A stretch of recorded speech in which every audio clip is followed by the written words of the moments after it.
very suddenly of an aneurysm to his heart. From that moment on, he gave up. He didn't live anymore. Although he had all the rest of his children, he had a business to run, he had civic duties and so forth. But it really caused him to go into a deep depression that he really never came out of. Now comes February 13th to be exact.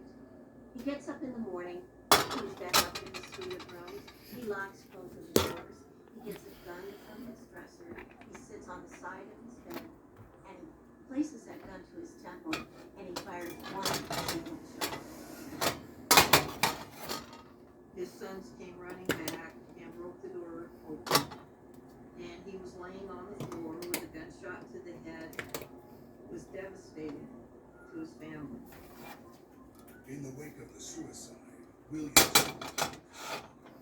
was named president of the brewery.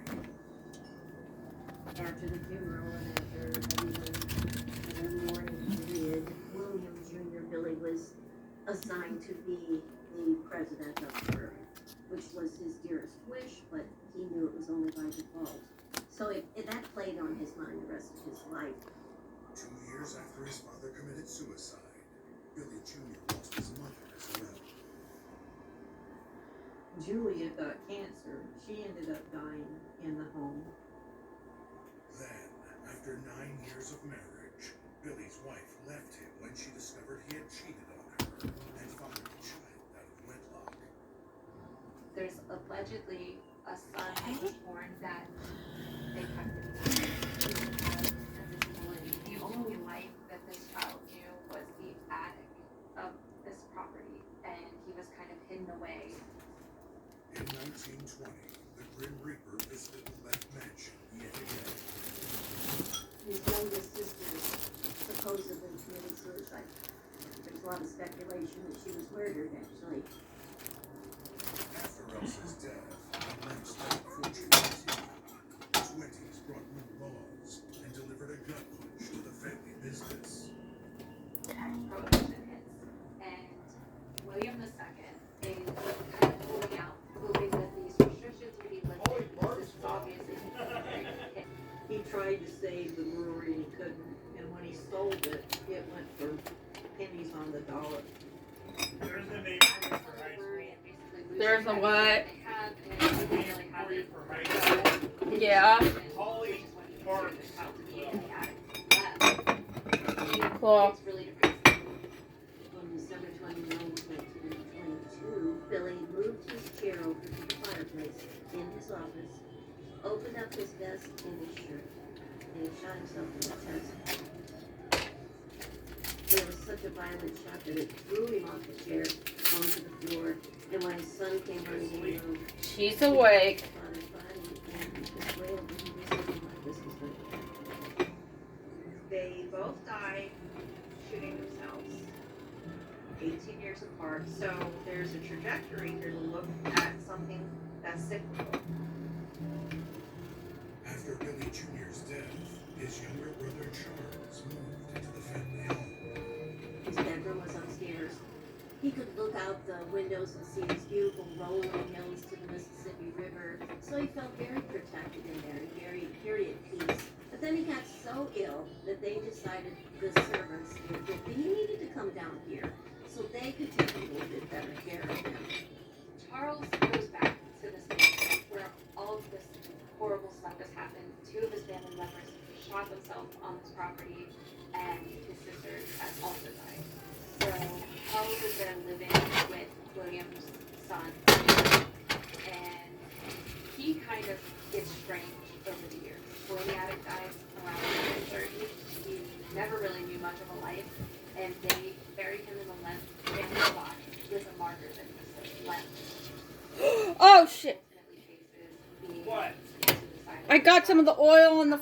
Oh my fucking God, Erica. Sometime during the night of May 9, 1949, into May 10th, he wrote a suicide note. Now, he's the only one who wrote a suicide note, and it says, "In case I am found dead, blame it on no one but me, Charles A." Then he proceeded to shoot his daughter, and then he shot himself. So he took her with At this point, you have a dead mother and father, 3 dead sons, a dead daughter, a dead dog, all inside of a house that was built over a series of years. That's not creepy, I don't know what it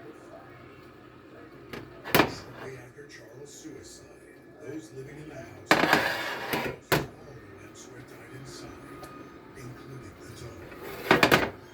Sort of, I was talking to spirits of inside. He usually appears sometime on the third floor. He never lets her out of his sight.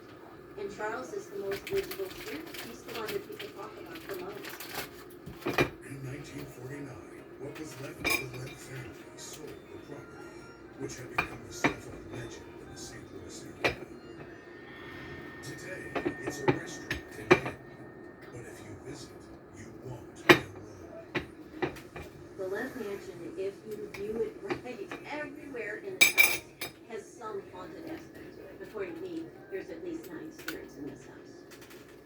Limp Mansion probably has the most back-to-back activity I've ever witnessed. Every time I've stayed there, something's happened. There have been claims of people sleeping at night at the boarding house and waking up to hearing and seeing somebody that looks like a man leaning over the bed and groaning. William Sr.'s wife, Julia, is also one of the mansion's active spirits. Julia is a different type of spirit. She is seen by people. At times, they call her the Lady in White, and it has nothing to do with what she's wearing. It's her appearance, it's her mist that she has. She roams home. She looks out the window, or they'll see her just walking by. Evidence of the ghost of Billy Jr.'s illegitimate child, known as Zeke by those who maintain the property, can be found in the attic where he spent nearly his entire life. Zeke is still here. Now, Zeke was brought up here to play. It was a perfect area for a little boy to play. But the most haunted room on the property is the scene of Billy's suicide. This is the room where William Jr., also known as Billy, committed suicide in 1922. I went in, and I was looking all around, and I was feeling this very heavy feeling in the room, kind of an ominous feeling. I had been a paranormal investigator for quite a while prior to that. And so my friend stood in the doorway, and I leaned over and I put my hand on one of the tables in the room, and the table went and it shook underneath my hand. It was very obvious that the table moved, and I looked over to tell my friend. He was already out in the car. With its history of death and depression, its construction on top of a cave full of spirits, and sheer volume of paranormal activity inside its walls, the cursed Lemp Mansion earns the title of scariest place in America. The Lemp Mansion is so alluring because it shows how quickly everything can go wrong. And to think of wealth and the elite and people who have all this power and money, and for them to lose it all and to not have a single descendant left in the Lemp family, it's just it's all that's left.